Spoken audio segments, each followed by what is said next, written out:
সামনেই তো কালী পুজো, ভাবছো তারাপীঠ যাবে তারা মায়ের দর্শনে? তো চলো আজকের আমি তোমাদেরকে ঘুরে দেখাবো কিভাবে তোমরা সহজ উপায়ে যাবে। ভিডিওটা শুরু করার আগে যারা তারা মায়ের ভক্ত আছো তারা কমেন্টে জয় তারা একবার কমেন্ট করে। Hello friends, welcome back to my channel. তোমরা সব কেমন আছো? আশা করি অনেক অনেক ভালো আছো, আর আমিও কিন্তু ভালো আছি। তাই তোমাদের সামনে চলে এসেছি নতুন একটা জার্নি নিয়ে। তো সামনেই তো কালী পুজো, সবাই জানো।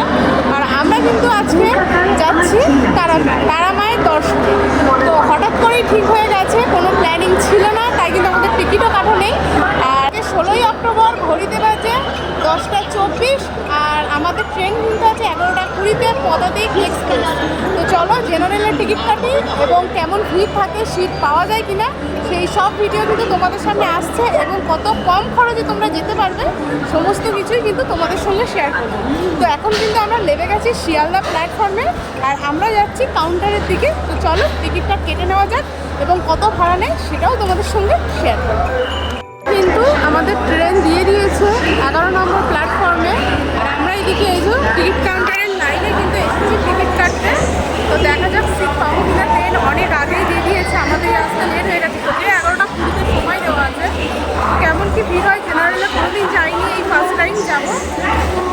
তো এই যে কেটে নিয়েছি টিকিট, আর আমাদের কিন্তু টিকিট দিল 100 টাকা করে জেনারেলে পদাতিক এক্সপ্রেসে। চলো আমরা এখন প্ল্যাটফর্মের দিকে যাই, আমাদের ট্রেন অলরেডি প্ল্যাটফর্মে দিয়ে দিয়েছে, যাওয়া যাক।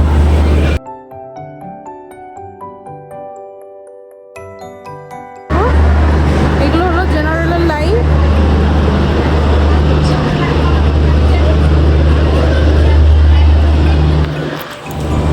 লাইন কোথায় শেষ কিন্তু এখনো দেখতে পাচ্ছি না, শুধু লাইনই দেখে যাচ্ছি।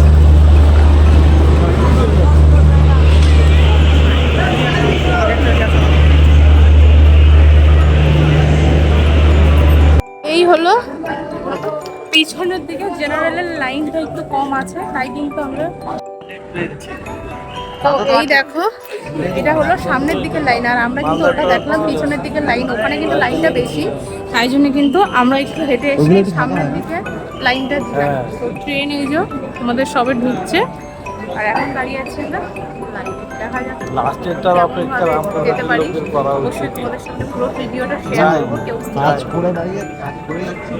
এদিকে দেখো প্ল্যাটফর্মে কিন্তু আমাদের ট্রেন ঢুকে গেছে, আর আমাদের জার্নিটা কিন্তু এই ট্রেনের সাথেই আজকে শুরু হবে। 12377 পদাতিক এক্সপ্রেস, যেটি অতিক্রম করবে 214 কিলোমিটার রাস্তা। তো চলো এই ট্রেনে ওঠা যাক এবং ট্রেনটার রিভিউ তোমাদের সঙ্গে পুরোটাই শেয়ার করব। এখন ঘড়িতে সময় 11:01, আর আমরা কিন্তু উঠে গেছি, আমাদের সিটও পেয়ে গেছি। এই যে জেনারেলের অবস্থা, ওপরেও কিন্তু মানুষ উঠে বসে রয়েছে। গ্যারান্টি দিতে পারছি না, এরা ভাগ্যের ব্যাপার।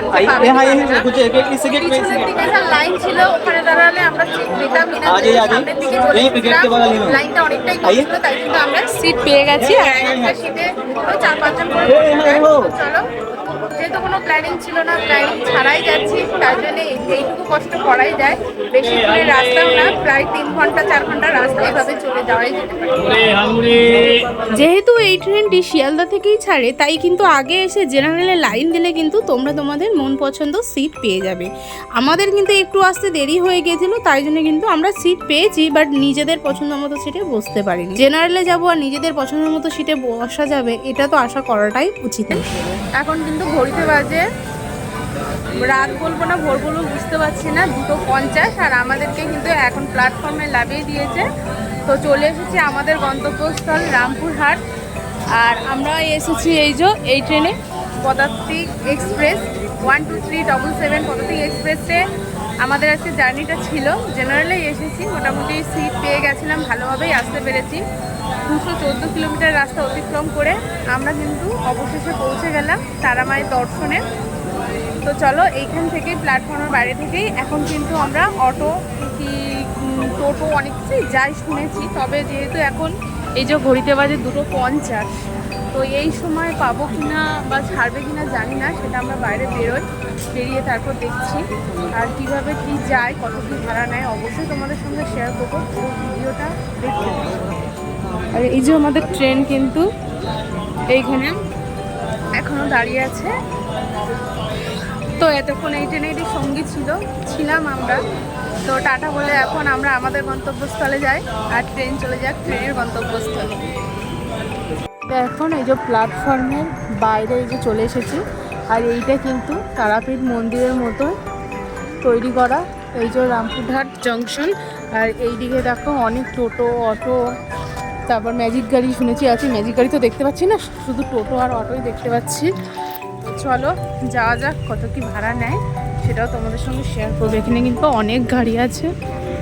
ওই গাড়িটা আমরা কিন্তু প্ল্যাটফর্মের বাইরে থেকেই ধরে নিয়েছি অটো, আর অটোতে আমাদের মাথা পিছু ভাড়া নিল 50 টাকা, 40 টাকা 50 টাকা এরকমই ভাড়া নেয়। তো দেখো পুরো অন্ধকার, এখনো কিন্তু আলো ফোটেনি, কারণ এখন বাজে ভোর 3টের সময় কিন্তু আমরা চলে যাচ্ছি মন্দিরের উদ্দেশ্যে, কারণ আমরা কিন্তু যেদিন যাব সেদিনই ফিরে আসবো। তো তোমরা যারা ভাবছো যে এরকম ভাবে যাদের টিকিট কাটা নেই টিকিট কনফার্ম হবে কিনা, কোনো টিকিট কনফার্ম হওয়ার দরকার নেই। 3 ঘন্টার রাস্তা, তোমরা ভালো করে জেনারেলে বসে চলে যেতে পারবে এবং পুজো দিয়ে চলে আসতে পারবে। সামনেই তো কালী পুজো, তোমরা কিন্তু চাইলে তারা মায়ের দর্শনে তারা মায়ের কাছে চলে যেতে পারো। সেই জন্যই কিন্তু আজকে তোমাদের এই ভিডিওটা খুব হেল্পফুল হবে। এই যে আমাদের কিন্তু এখানে এখন অটো লাভিয়ে দিয়েছে, আর এই যে হলো মন্দিরের গেট কিন্তু এইটা। তো এদিক থেকে কিন্তু এখন যাবো, কিন্তু এখন তো পুজো দেওয়া হবে না, আমরা একটু আশেপাশে ঘুরবো আর কি। তো চলো যাওয়া যাক। এই যে হলো গেট, এখন এই গেট থেকে যেতে হবে এই ভিতরে মন্দিরের দিকে। মন্দিরে যাওয়ার পথে কিন্তু দুধারে এরকম অনেক দোকান পেয়ে যাবে, যেখান থেকে তোমরা ডালা নিয়ে নিতে পারো। 50 টাকা 100 টাকা যেরকম তোমরা ডালা দিতে চাও। এই যে 101 টাকার ডালা, আর এখান থেকে নিয়ে নিয়েছি একটা মালা। আর এখন যাবো আমরা পুজো দিতে, যেহেতু লাইনটা কম আছে।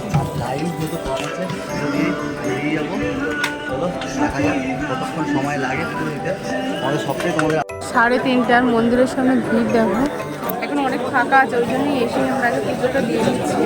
এখনো গেট খুলিনি, গেট খুলবে দেখি 3:30টার সময়। দেখো এখনো মন্দিরের গেট খোলেনি, আর ভিড় দেখো লোকের অনেক কম আছে বলেই কিন্তু আমরা এখন পুজোটা দিয়ে দেবো, নাহলে আমরা পরেই পুজো দিতাম। আর এইদিকে নিয়ে নিয়েছি কিন্তু আমরা ডালা, আর গেট এখন কখন খুলবে তা জানি না। মন্দিরের গেট কিন্তু খুলবে ভোর 4টে, আর এখন বাজে 3:30। আর মায়ের যেখানে পুজো দেওয়া হয় সেই গেট কিন্তু খুলবে 5:25-এ।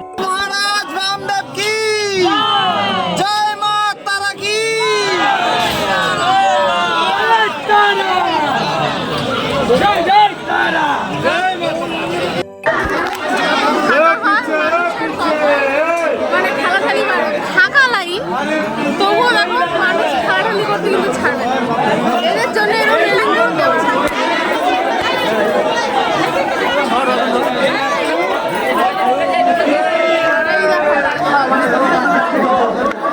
এই মন্দিরের ইতিহাস প্রায় 500 বছরেরও বেশি পুরনো। কথিত আছে এক সাধক বামাখ্যাপা মায়ের পরম ভক্ত ছিল। তিনি এখানে তপস্যা করলে দেবীর দর্শন লাভ করেছিলেন। তার অলৌকিক ক্ষমতার গল্প আজও ভক্তদের মুখে মুখে ফেরে। আর এখন কিন্তু 5:25 বেজে গিয়েছে, আর কিন্তু মায়ের মন্দিরের গেটও খুলে দিয়েছে। তাই কিন্তু আমাদের লাইনও টেনে গিয়েছে, কারণ আমরা কিন্তু সবার প্রথমের দিকেই ছিলাম। খুব বেশি হলে 50 জনের পরে, মানে তাও অতজনও ছিল না। তাই কিন্তু আমরা কিন্তু তাড়াতাড়ি পুজো দেওয়া হয়ে গেছে। দেখো এদিকে কিন্তু লাইন দিয়ে দিয়ে আমরা মন্দিরের ভিতরে এখন প্রবেশ করি। এই যে হলো মায়ের মন্দির, আর আমরা এখন পুজো দিয়ে কিন্তু বেরিয়ে গেছি, যেহেতু একদম সকালবেলা লাইন দিয়েছে।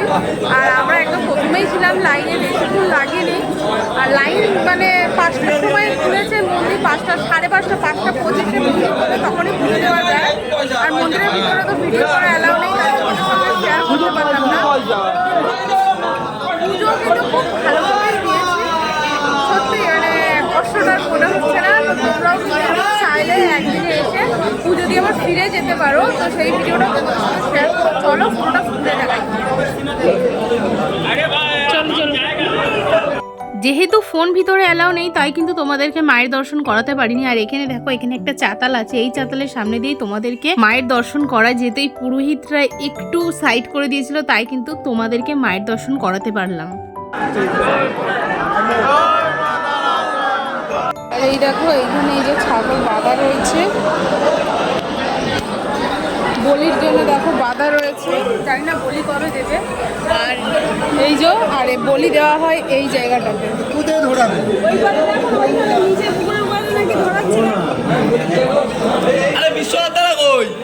এই যে এই জায়গাটায় বলি দেওয়া হয়।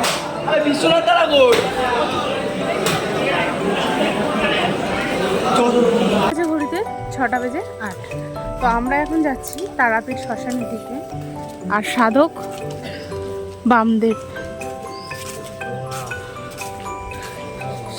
বামদেবের ঘাট। তো চলো তোমাদের তো ঘুরে দেখাই।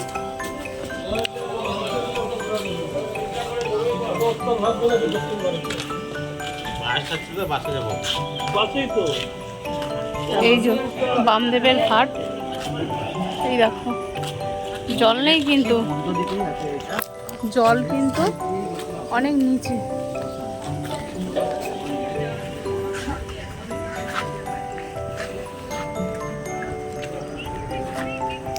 দেখো এইটা হলো, ওই দিকটা হলো মন্দির। মন্দিরের পাশ থেকে বেরিয়ে এই রাস্তাটা চলে আসে। আর এটা এইদিকে ঢুকে গেলেই কিন্তু হচ্ছে শ্মশান। তো চলো আমরা এখন শ্মশানের দিকে যাই। আসো। শ্মশানের সামনে কিন্তু আমরা চলে এসেছি। আর শ্মশানে কিন্তু ঢুকতে গেলে জুতো খুলে ঢুকতে হয়। তাই দেখো গেটের বাইরে কিন্তু আমরা জুতো খুলে ভেতরে প্রবেশ করছি। শ্মশান মানেই ভয় নয়, এখানে শ্মশান মানেই মা তারার আসল আসন। এখানেই মা তারার তন্ত্র সাধনা হয়। এই শ্মশানকে পবিত্র করে তুলেছিলেন এক মহাসাধক বামাখ্যাপা। তিনি বলতেন যেখানেই ভয় সেখানেই মা। তিনি মৃত্যুর মাঝেও দেখেছিলেন জীবনের আলো। এই শ্মশানে তিনি তপস্যা করেছিলেন এবং মা তারার দর্শন পেয়েছিল। তার সাধনার আগুন আজও এখানে জ্বলছে, প্রতিদিন এবং প্রতি রাতে। যজ্ঞ করে। তো কালী পুজোর দিন রাত্রিবেলা আসলে কি এটা খুব ভালো দেখা যাবে সবকিছু এখানে। ও করুক না, চলেছো। আর এখানে যে মৃতদেহগুলো পোড়ানো হয় সেই মৃতদেহ ছাইগুলো কিন্তু এই যে এইখানে ঢিপি করা হয়। আর দেখো ঢিপির উপরে কিন্তু একটা তারা মায়ের ছবিও দেওয়া আছে, যেখানে কিন্তু রেগুলার মালা চেঞ্জ করা হয় এবং সুন্দরভাবে পুজো দেওয়া হয়। অনেকে কিন্তু ধূপ মোমবাতি দিয়ে পুজো দেয়। দেখো এগুলো কিন্তু সব মৃতদেহের যে ছাই পোড়ানোর পর হয় সেইগুলো কিন্তু এখানটাই ফেলে। আর এর ওপরেই কিন্তু সমস্ত সাধুরা তপস্যা করে বিভিন্ন ওকেশনে, যেমন অমাবস্যায়, তারপর কালী পুজোর রাতে এরকম কিন্তু ছোট ছোট গর্ত খোলা আছে, এখানেই কিন্তু তারা সব তপস্যা করে। আর এই ছাই নাকি পাড়ানো খুবই ভালো, তাই কিন্তু আমরাই লাভলাম, একটু ছাইগুলোকে একটু পাড়িয়ে আসলাম এবং তোমাদেরকে পুরো ঘুরিয়ে দেখালাম। দেখো এইখানেই কিন্তু পোড়ানো হয়। এই যে দুটো করা আছে, শ্মশানে কিন্তু এইখানেই পোড়ানো হয়। পোড়ানোর যে ধোঁয়াগুলো, এই যে পাইপ দিয়ে কোথায় যায়, এগুলো উপরে উঠে যায়।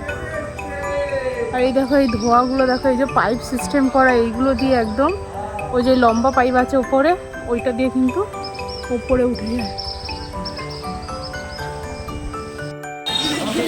আর তোমরা যদি চাও মন্দিরে ঢোকার রাস্তায় কিন্তু এরকম দুধারে অনেক কিন্তু প্রসাদের দোকান পেয়ে যাবে। মালা, ফুল, প্রসাদ, প্যারা সব রকম এগুলো দিয়েই তোমরা পুজো দিতে পারো।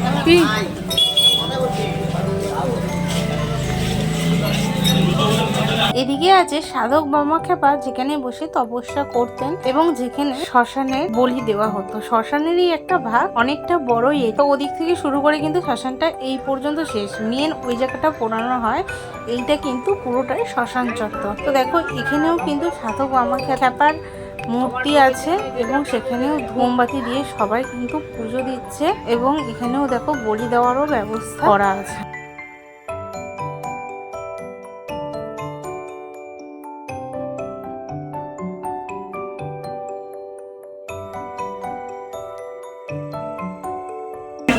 তো এখন ঘড়িতে বাজে সকাল 6:50। আর আমরা তো ওখান থেকে 11:20 ট্রেন ধরেছিলাম শিয়ালদা থেকে রাত। তো 6:50 আমাদের কিন্তু কমপ্লিট। এবার কিন্তু আমরা বাড়ি যাওয়ার দিকে রওনা দেবো। তো চলো ভিডিওটা এখানেই শেষ করলাম।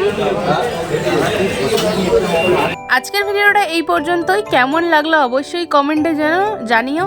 লাইক, কমেন্ট, শেয়ার আর চ্যানেলটাকে সাবস্ক্রাইব করতে ভুলো না। আবারও দেখা হবে অন্য কোনো ভিডিওতে, অন্য কোনো জার্নিতে।